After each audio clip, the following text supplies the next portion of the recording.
Welcome to our 6th session in the Engineering Design Process series. Today we're going to be talking about prototyping, looking at some examples, seeing how these lead to defining details in our design.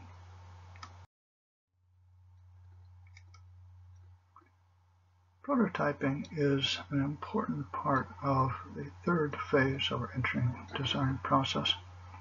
Prototyping might appear as storyboarding, CAD modeling, mathematical modeling, or even simulations of performance.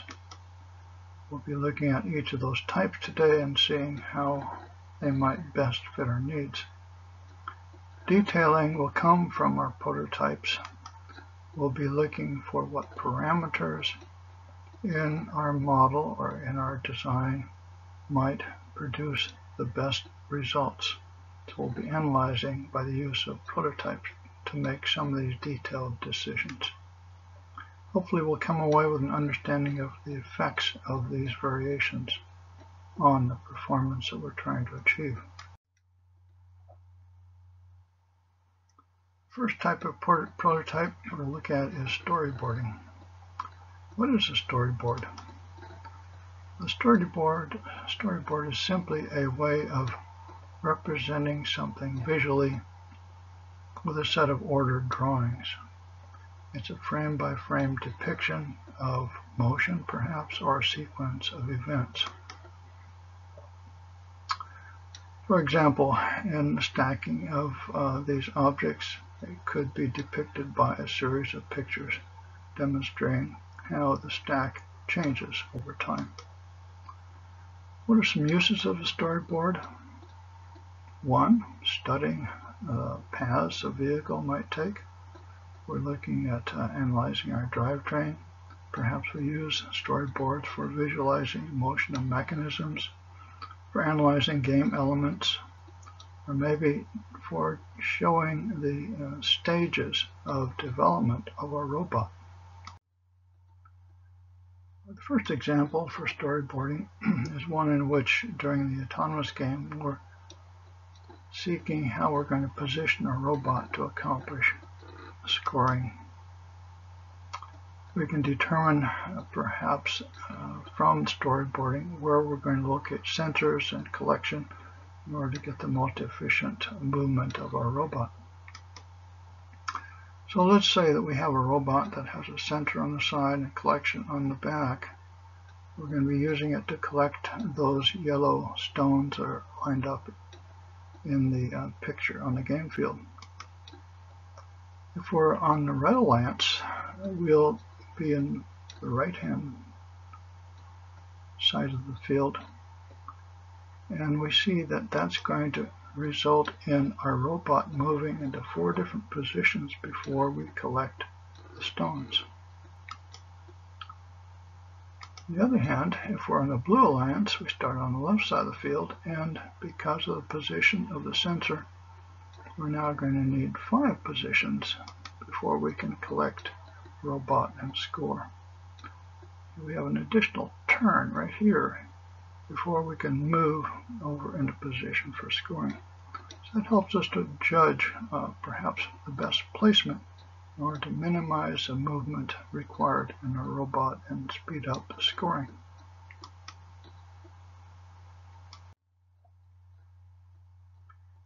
Storyboards can be used to analyze linkages. Let's say we're going to be trying to hit a game element, in this case a block that's located near the wall. We're going to compare 2 different linkage types. A single beam configuration is a beam reaching downward to strike that ball or strike that stone. It will strike it, but then as we begin to pull that arm away up off the floor, notice that it swings up and it hits the wall. So this configuration causes a problem in striking the wall when we're attempting to pull back or retract the mechanism.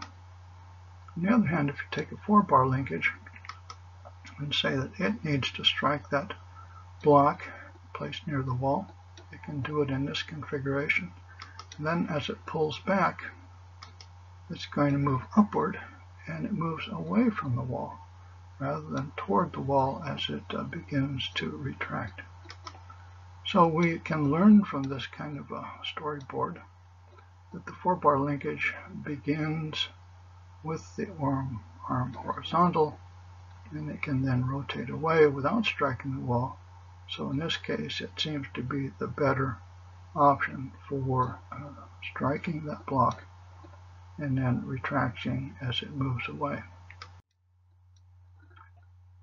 Another example is looking at a game in which we're collecting stones, these yellow stones. The movement of the stones being collected is to use some collection wheels, one on this side and one on the far side, which you can't really see. But as they're rotating, they grab the stone and pull it hopefully up onto this ramp. A force is applied when the wheel touches the stone. And we can note that wherever that center of the wheel is, when the stone moves into that position of the crosshair, we're going to have a force applied on the stone. The force will then have a direction that's tangent with the wheel, so it's in the direction as indicated here by this black arrow. So as the stone moves, the forces are applied at those two crosshairs, and the stone moves accordingly. So as we study this motion, the initial point of contact where the first wheel touches the stone, we would begin to see a force applied.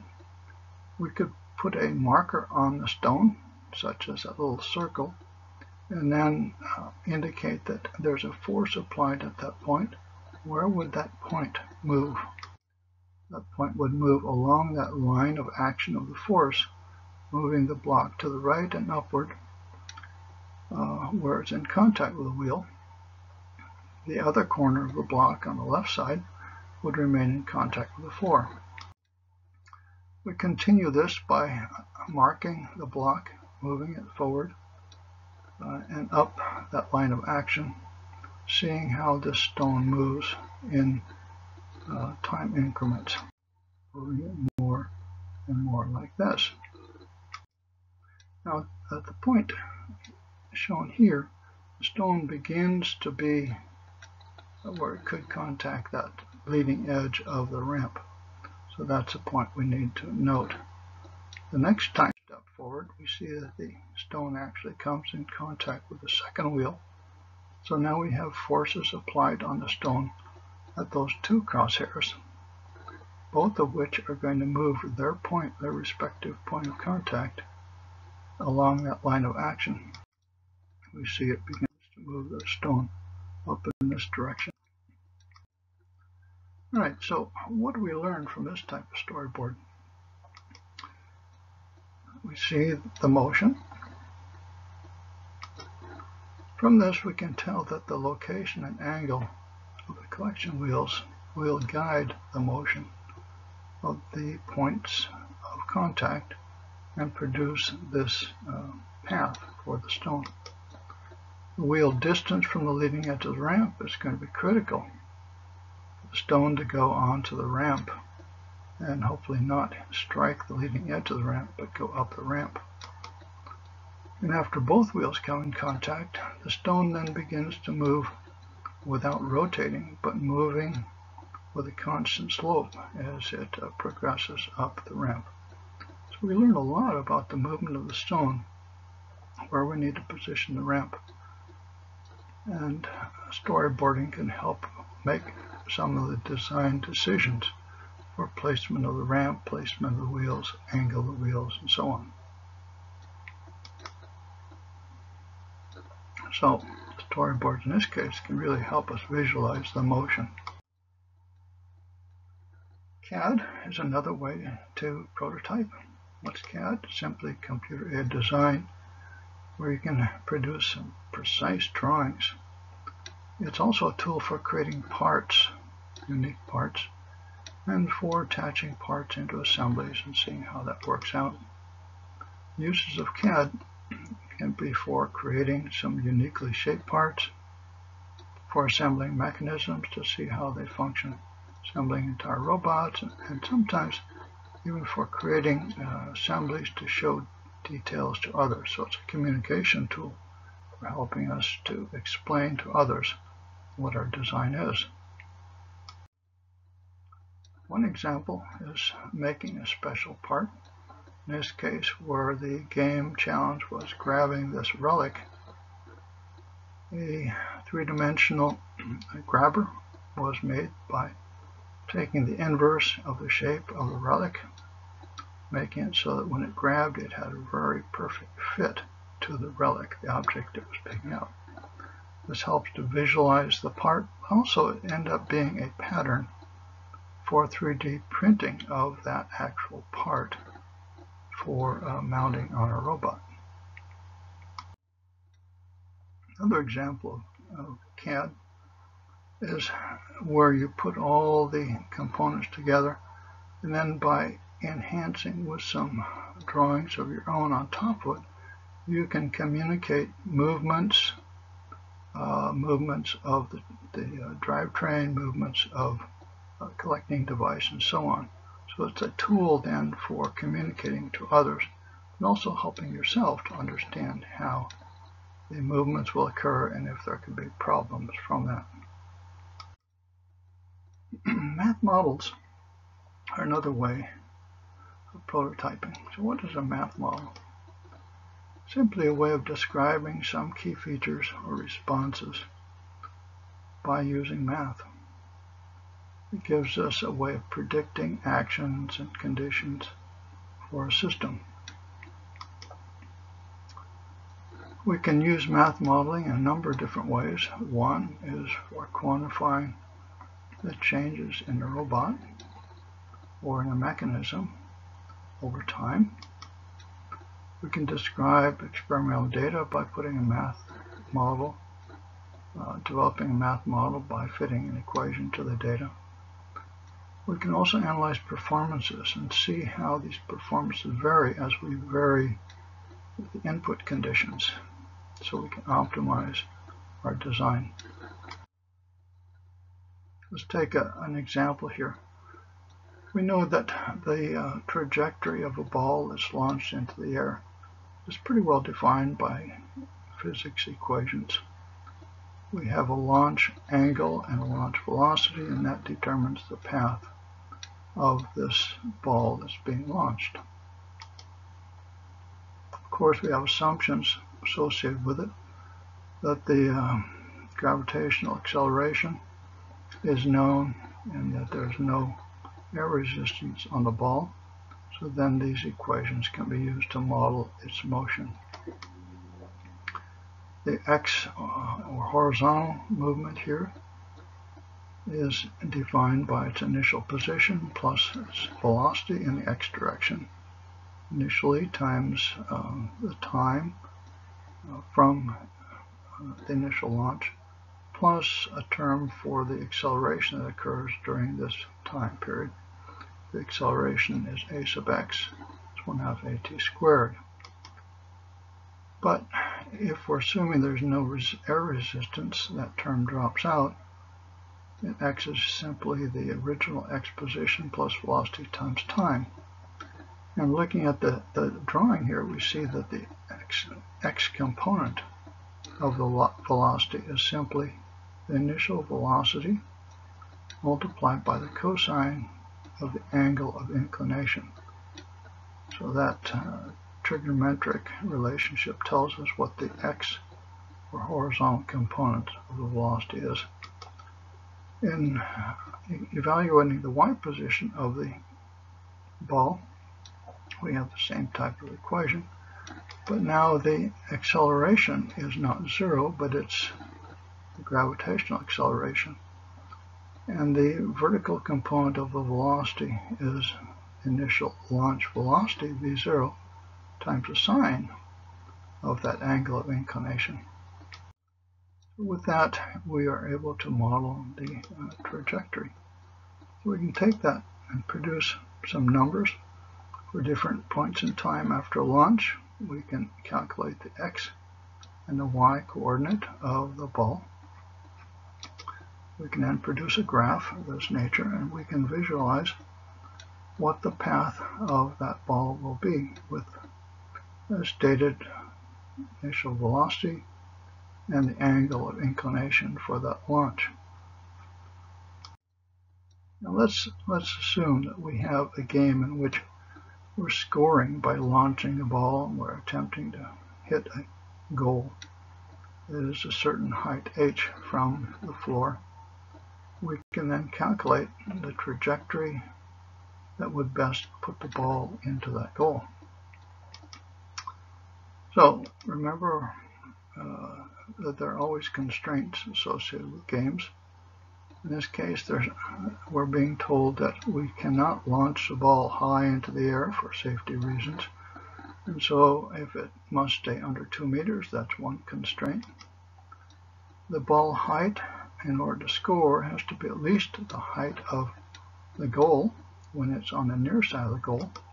When it reaches the far side of the goal, it had better be less than that height. So it needs to be between, when it's between these two x coordinates, it needs to have certain heights associated with it. In this case, let's say that the height of the goal is 1.2 meters.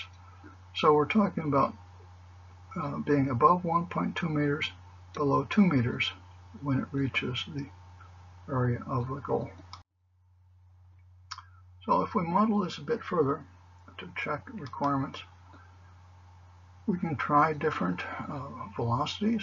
Here I've plotted the trajectories where we have velocities indicated by the first number in the parentheses. So the first is the velocity in meters per second. The second number after the comma is the angle of inclination. So we can see different trajectories when we try different conditions.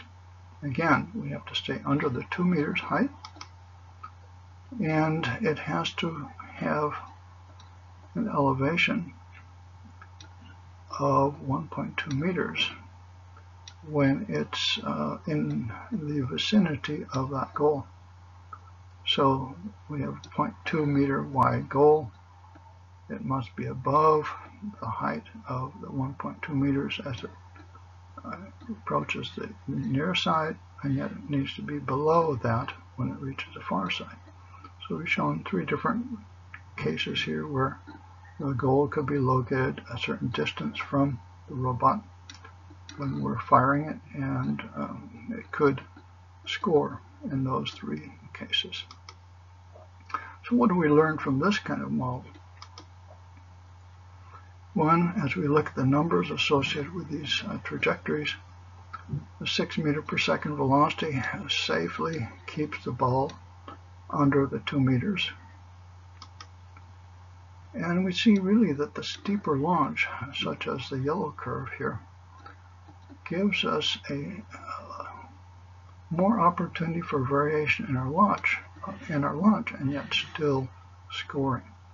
A more horizontal launch means it just barely clears the first side of the goal, but it can't be much higher than that, or it will go over the far side of the goal. So we learned quite a bit here from this kind of a math model. Let's take another case.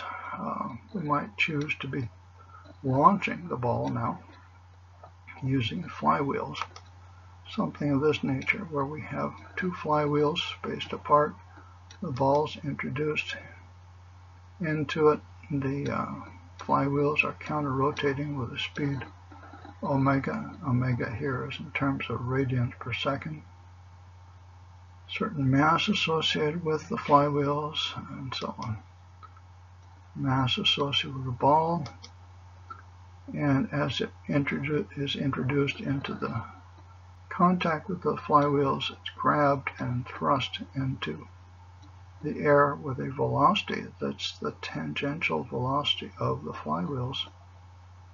The energy of the flywheel, some of it is transferred to the ball for launch. For math modeling then, we realize that the energy transferred to the balls is equal to the energy that's lost on the flywheels. So as they launch the ball, they're going to slow a bit because they have given up some of their energy. This is assuming that we're not adding that same amount of energy from motors driving it or something of that nature. The energy in the ball, kinetic energy, is 1/2 mv squared. The energy in flywheel is 1/2 I omega squared. I is the rotational inertia, which is moment of inertia, in this case defined for a cylindrical shape, being 1/2 the mass times its radius squared. So we have the information needed to calculate energy in the flywheels, energy in the ball, under different conditions. So let's look at this a little more closely. If we assign numbers to the radius, the masses, and so on, we can then calculate the initial energy of the flywheel. If we have a velocity of the ball, that being the tangential velocity of the flywheel, we can calculate what the rotational velocity of the flywheel is. In this case, it would be 60 radians per second, or about 570 RPM. So that speed must be present to launch the ball at that velocity.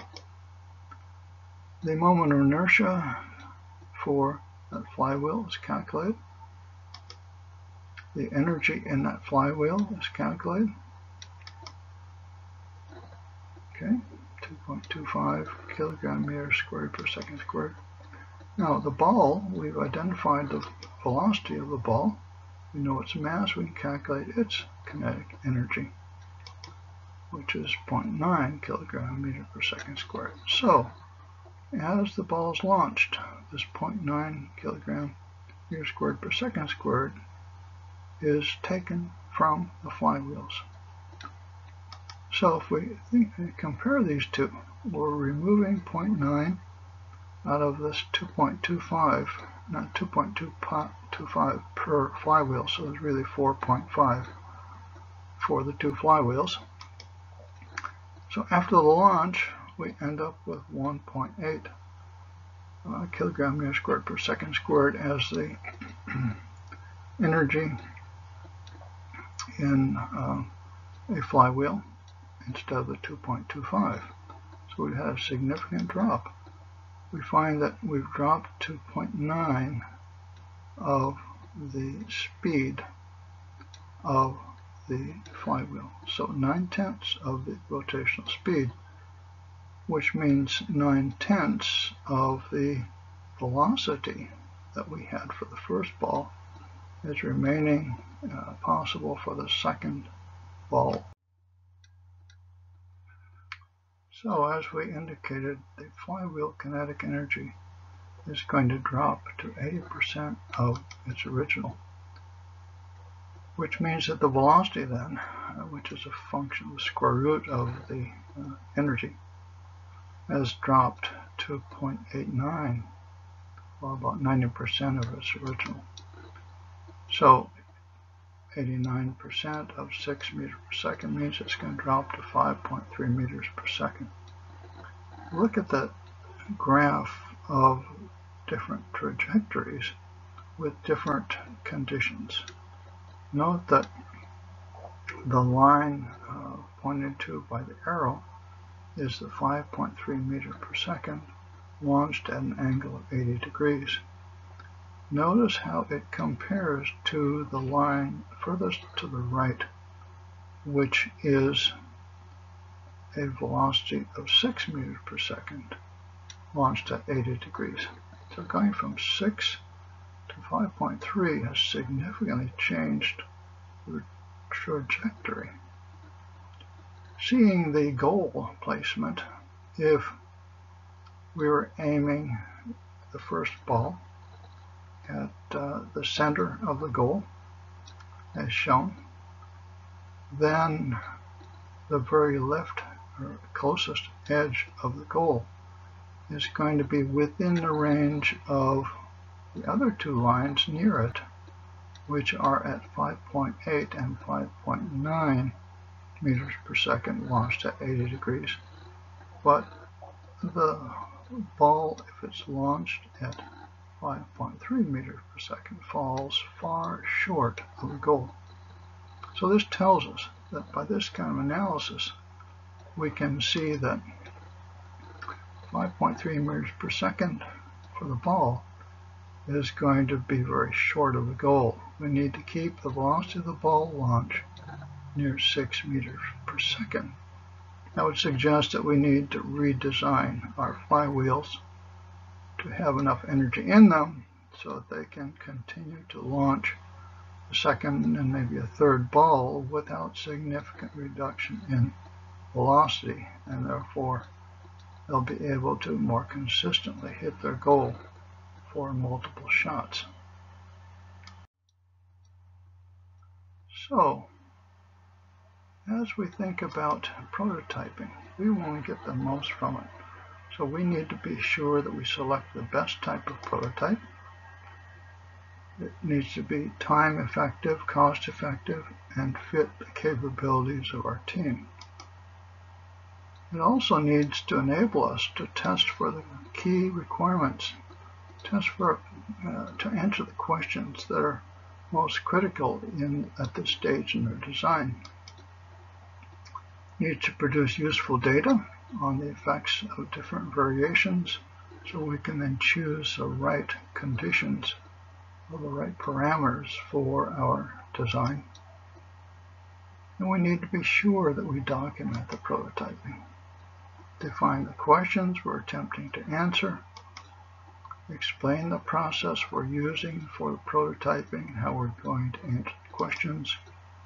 Present the data we collected and results we produce. Analyze and interpret our results to indeed answer the questions that we posed initially. And then hopefully we reflect on the process and results to see how this type of prototype worked for us, how it can be used more effectively in the future, how the data that we have collected might be useful in the future. I've noted here that you might refer to Chapter 9 in the Pre-Engineering Primer 2nd edition, which deals with problem solving. It lays out the process by which one can pose questions, obtain the answers, and document them well. So in summary, for today, prototyping gives us the ability to focus on features or functions that are important in meeting our engineering requirements. We need to select the right type of prototype that gives us an economy of cost, gives us the accuracy we need, and also the flexibility we need in order to test varying conditions that are important to us. We need to be able to design this testing to yield useful data. In other words, know the variations we want to use in these tests.